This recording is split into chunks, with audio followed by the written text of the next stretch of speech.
की आपला रुपया, इंडियन करन्सी ह्याचं व्हॅल्युएशन किंवा ह्याचं वेटेज किती असणार आहे? आताच वॉर झाली, ट्रम्प काही बोलला किंवा रुपयाला इंटरनॅशनली रेकग्निशन मिळेल का? खूप संवेदनशील आणि सगळ्यांच्याच मनाला तो घर करून राहिलेला प्रश्न आहे हा. आपला रुपया डॉलरच्या तुलनेमध्ये 3 डिजिटमध्ये पोहोचतोय. जी पॅरलल इकॉनॉमी आहे किंवा पॅरलल करन्सी आहे क्रिप्टो, जी US मध्ये आणि बाहेरच्या देशात खूप मोठ्या प्रमाणात ती वापरली जाते, त्याचं इंडियामध्ये अजून पोझिशनिंग कसं आहे? Crypto is not legalise in India या ॲज यू राईटली मेन्शन.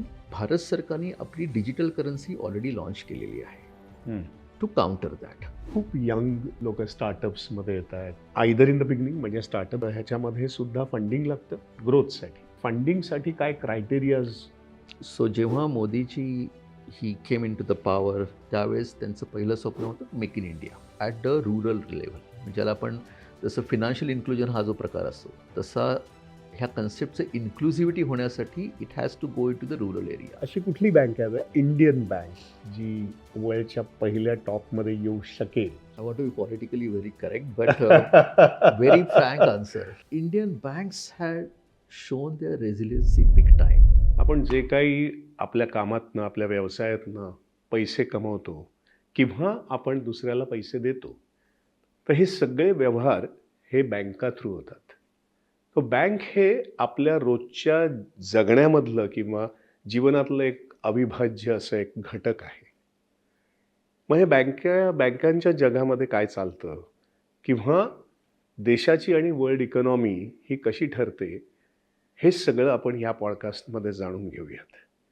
अगदी छोट्या व्यवसायापासून ते मोठे मोठे जे इंडस्ट्रीज आहेत, हे सगळे बँकांच्या थ्रू चालतात किंवा बँकांच्या व्यवहारा थ्रू ह्यांचं एक्झिस्टन्स कायम असतं.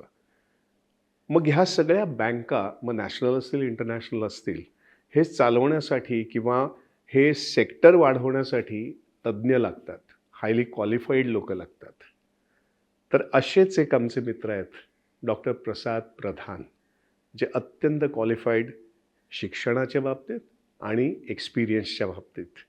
बँकिंग सेक्टरमध्ये त्यांनी अनेक वर्ष म्हणजे 35 ते 40 वर्ष नॅशनल इंटरनॅशनल बँकेमध्ये त्यांनी ते कार्यरत आहेत आणि आता सध्या ते PMO ऑफिसमध्ये सुद्धा कार्यरत आहेत.